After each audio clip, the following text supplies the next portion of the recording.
सुप्रभात बच्चों। आज की कक्षा में हम लोग वाक्य के जो भेद शेष बच गए हैं हम उसका अध्ययन करेंगे। हम लोगों ने पिछली कक्षा में वाक्य के जो भेद पढ़े थे, रचना के आधार पर वाक्य के 3 भेद जो हम लोगों ने पढ़ा था, वो सरल वाक्य, संयुक्त वाक्य और मिश्रित वाक्य के रूप में। और अब आज हम इसका जो दूसरा आधार है वाक्य के भेदों का जो दूसरा आधार है वह है अर्थ के आधार पर वाक्य के भेद। और हम लोगों ने पिछली कक्षा के जो अंत में हम लोगों ने थोड़ी सी चर्चा की थी कि अर्थ के आधार पर वाक्य के जो है वह 8 भेद होते हैं। आज हम उन्हीं 8 भेदों की चर्चा करेंगे। तो इस प्रकार से हम लोग देखें कि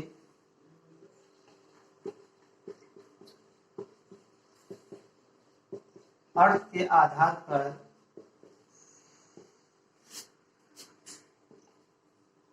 वाक्य के 8 भेद होते हैं। नंबर 1 विधानवाचक,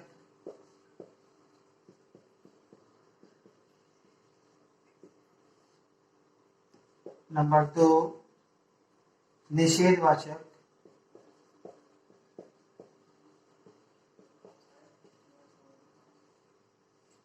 नंबर 3 आज्ञावाचक,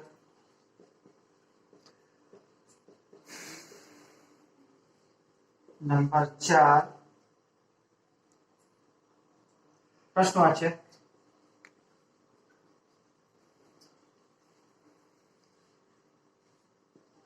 नंबर 5 विस्मयादिबोधक,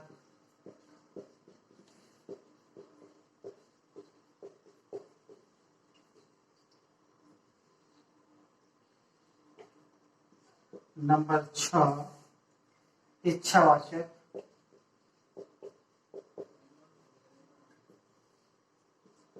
नंबर 7 संदेहवाचक,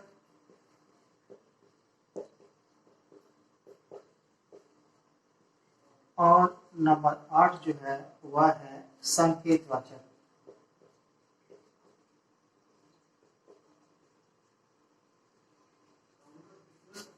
तो आज हम लोग इन्हीं 8 भेद जो कि अर्थ के आधार पर वाक्य के 8 भेद हैं, इनकी ही चर्चा करेंगे, इसके विषय में ही अध्ययन करेंगे। तो इस प्रकार से अर्थ के आधार पर वाक्य के 8 भेद होते हैं।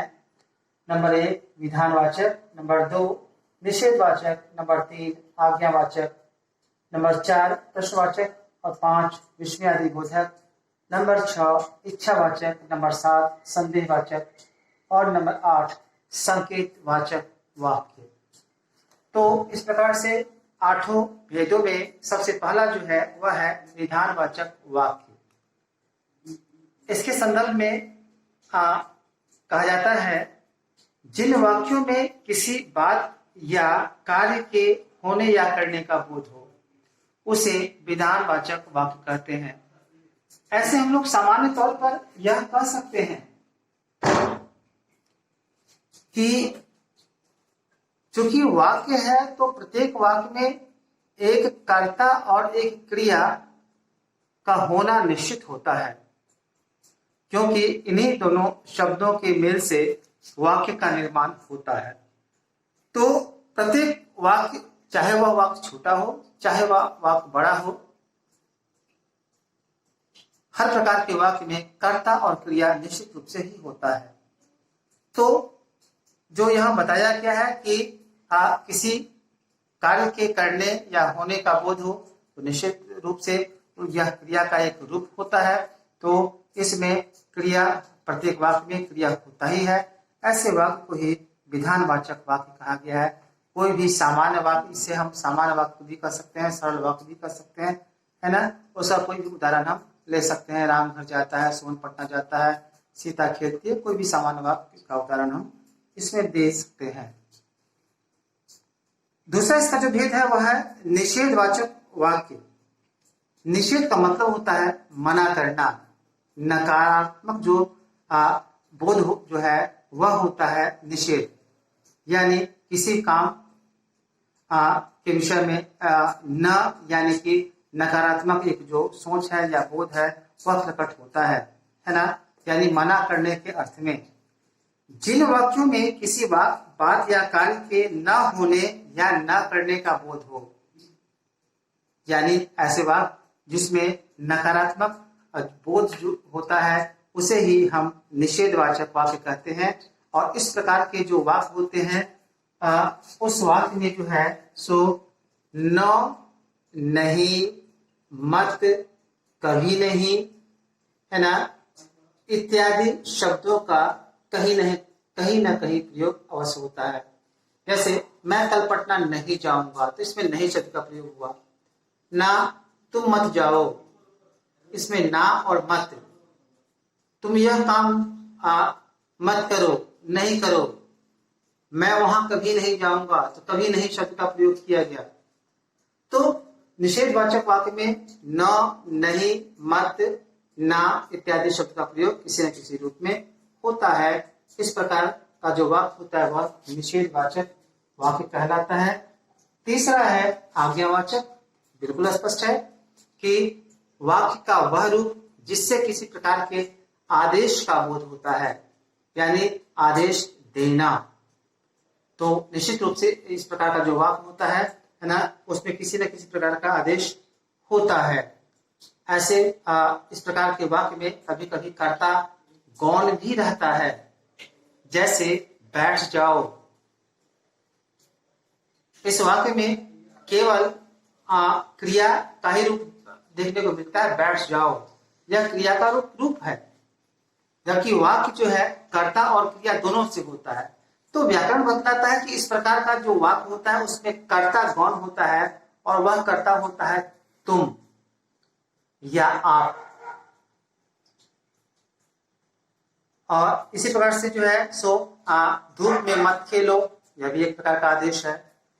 अपना काम समय पर करो, यह भी जो है एक प्रकार का आदेश है ना। पढ़ने के लिए बैठो, यह भी एक प्रकार का जो आदेश है। तो इस प्रकार का जो वाक्य है जिसमें आदेश का बोध हो वह आज्ञा सूचक वाक्य कहलाता है। चौथा जो इसका भेद है वह है प्रश्नवाचक वाक्य। कुछ वाक्य ऐसे भी होते हैं जिससे किसी प्रकार के प्रश्न का बोध होता है।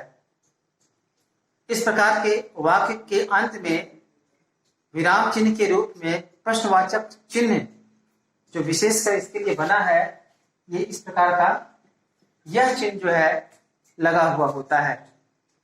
और इसका जो दूसरा पहचान है उस पहचान के लिए भी व्याकरण ने बताया है कि ऐसे वाक्य जिसमें प्रश्न सूचक शब्दों का प्रयोग किया गया हो, और वो शब्द हैं क्यों, कहाँ, कैसे, कब, किसे, कितने, किनको, कब तक, किधर ना, ये सब जो है इन सब शब्दों का प्रयोग जिन वाक्यों में किया जाए उन वाक्यों को प्रश्न सूचक वाक्य कहा जाता है। जैसे तुम कहाँ जाते हो, इसमें कहाँ शब्द का प्रयोग है। तुम क्या करते हो, क्या शब्द का प्रयोग इसमें किया गया। वह किधर जाता है, तो किधर शब्द का प्रयोग किया गया। सब जो है एक प्रश्न का ही बोध कराता है, विभिन्न प्रकार के प्रश्नों का बोध कराता है। ऐसे वाक्यों को ही जो है सो प्रश्न सूचक या प्रश्नवाचक वाक्य कहा जाता है। और यहाँ ध्यान रखने योग्य बात यह है कि प्रत्येक प्रश्नवाचक वाक्य के अंत में प्रश्न सूचक चिन्ह अवश्य दिया जाता है। अगला इसका भेद है वह है विस्मयादि बोधक वाक्य। विस्मयादि बोधक वाक्य विस्मय शब्द से बना है, और विस्मय जो होता है वह आश्चर्य से इसका जो है सो संबंध होता है। कि बहुत सारी घटनाएं ऐसी होती है जो कि अचानक हो जाती है, जिनके विषय में ना तो कल्पना होती है ना सोच होती है, लेकिन वह घटना घट जाती है। और तब जो है हमारे या किसी के मुख से जो है जो शब्द निकलते हैं वह विस्मयादि बोधक शब्द ही होते हैं। उससे बनने वाले जो वाक्य होते हैं उन वाक्यों को ही विस्मयादि बोधक वाक्य कहा जाता है। ऐसे वाक्यों में एक बात का ध्यान रखना होता है कि विस्मयादि बोधक वाला वाक्य होता है उसमें विस्मयादि बोधक शब्द के बाद विस्मयादि बोधक चिन्ह जो कि ऐसा होता है इस रूप में, इस चिन्ह का प्रयोग निश्चित रूप से किया जाता है। जैसे काश तुम अभी आ जाते, तो काश जो है वह विस्मयादि बोधक शब्द है, उस शब्द के बाद ये चिन्ह जो है अवश्य होगा। तुम यहां आ जाते के बाद पूर्ण विराम है।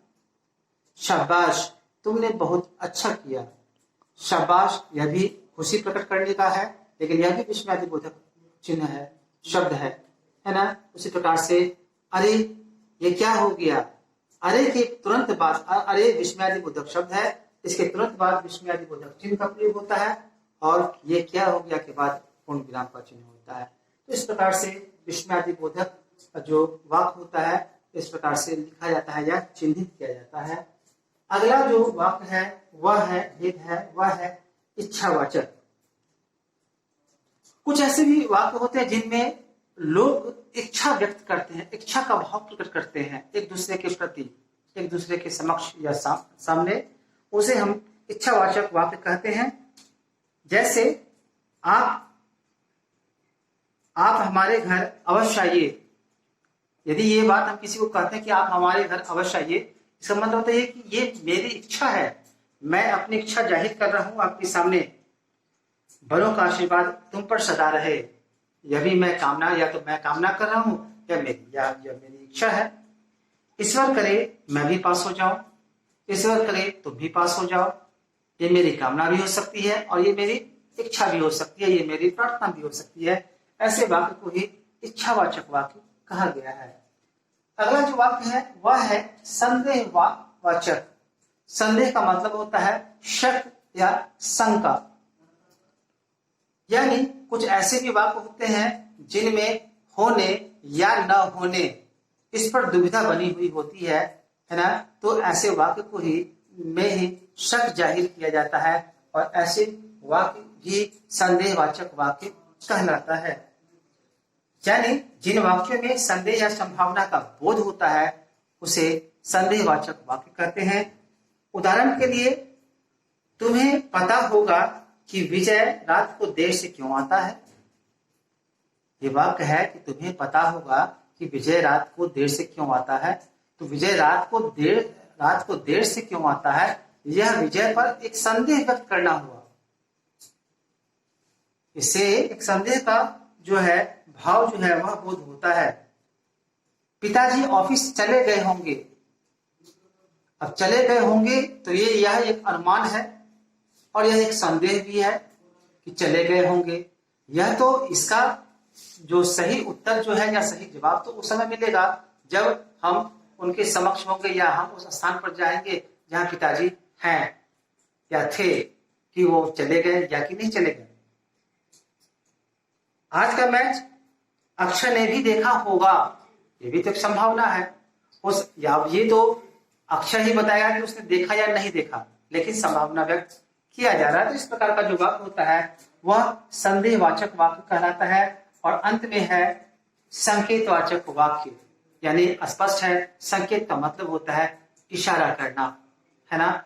बहुत सारी बातें ऐसी होती है कि जो कि वाक्य के माध्यम से भी जो है सो कहा जाता है कुछ, लेकिन इशारा कुछ और हो जाता है ना। और कुछ जो है वह संकेत के माध्यम से यानी कि इशारा के माध्यम से जो है बताया जाता है। जिन वाक्यों में किसी एक बात का या काम का होना या ना होना दूसरे काम का होना या ना होना उस पर निर्भर करता है, यानी कुछ ऐसे भी वाक्य होते हैं जिन वाक्यों में यह बताया जाता है कि कोई एक काम किसी दूसरे काम पर आश्रित है, यानी पहला काम जो है उस समय पूरा होगा जब दूसरा काम पूरा होगा। इसका दूसरा पहलू यह है कि यदि दूसरा काम पूरा नहीं होता है तो पहला काम भी पूरा नहीं होगा। दूसरा काम पूरा हो जाता है तो पहला काम भी पूरा हो जाता है, यानी पहला काम दूसरे काम पर पूर्णता आश्रित होता है। ऐसे वाक्य को ही जो है सो संकेतवाचक वाक्य कहा जाता है। उदाहरण के लिए कि यदि समय पर वर्षा होगी तो फसलें अच्छी होगी। अब देखिए कि यदि समय पर वर्षा होगी तो फसलें अच्छी होगी। तो फसलें अच्छी होगी, यह मुख्य बात है। लेकिन फसलें अच्छी कब होगी? जब समय पर वर्षा होगी। यानी इसका दूसरा पहलू यह होता है कि यदि समय पर वर्षा नहीं हुई तो अच्छी फसल नहीं होगी, और यदि फसल होती है, यदि समय पर वर्षा होती है तो फसल भी होगी, यह तय है। ठीक उसी प्रकार से जो है सो समय पर स्टेशन पहुंचोगे तभी गाड़ी पकड़ पाओगे। यानी मुख्य जो विषय है वह है गाड़ी पकड़ना, गाड़ी को पकड़ना। लेकिन गाड़ी को पकड़ेंगे कब, या कोई पकड़ेगा कब? जब वह समय पर स्टेशन पहुंचता है। यानी समय पर वह स्टेशन पहुंचता है तो गाड़ी पकड़ लेता है, उद्देश्य पूरा हो गया। लेकिन यदि वह समय पर स्टेशन नहीं पहुंचता है तो गाड़ी नहीं वो पकड़ सकेगा। तो इस प्रकार से जो है सो ये सब उदाहरण जो है वह संकेतवाचक वाक्य का उदाहरण है। तो इस प्रकार से आज की कक्षा में हम लोगों ने अर्थ के आधार पर वाक्य के जो 8 भेद होते हैं, इन्हीं भेदों का जो है सो दोहराव किया, क्योंकि इन चीजों को हम लोगों ने पिछली कक्षा में हम लोगों ने पढ़ लिया है। और अब जो है सो इसको आज दोहराव करके यह पाठ आज यहीं पर समाप्त होता है। और अगली कक्षा में हम लोग पाठ 5 संज्ञा, हम लोग संज्ञा को भी हम लोगों ने पढ़ लिया है। संज्ञा को तो मैंने ही पढ़ाया है आप लोगों को। तो संज्ञा का दोहराव जो है हम लोग करेंगे, क्योंकि इस जून महीने में जो है सो व्याकरण के हिस्से में 2 ही आता है, एक वाक्य आता है और एक संज्ञा आता है पढ़ने के लिए। तो वाक्य को हम लोगों ने पढ़ भी लिया है, दोहराव जो है पुनरावृत्ति कक्षा भी हो चुका, रिवीजन क्लासेस भी हो गया। और उसी प्रकार से हम लोगों ने जो है सो संज्ञा को भी पढ़ लिया है। अब हम लोग जो है सो अगली कक्षा में संज्ञा पाठ जो है पाठ 5 उसका जो है रिवीजन क्लासेस यानी पुनरावृत्ति कक्षा जो है वह हम लोग ये करेंगे और उसमें सम्मिलित होंगे। तो तब तक के लिए जो पढ़ाया गया है उसको आप लोग पढ़ें, और जो भी यदि किसी प्रकार का प्रश्न बनता है आपके मन में तो कमेंट बॉक्स में आप जो है निश्चित रूप से पूछें, या हमारा जो नंबर है उस नंबर पर आप हमसे संपर्क कर सकते हैं। आप बेहिचक पूछ सकते हैं, समझ सकते हैं कि सर यहाँ पर क्या बताए थे, क्या लिखा हुआ था। निश्चित रूप से हम आपको बताएंगे। धन्यवाद।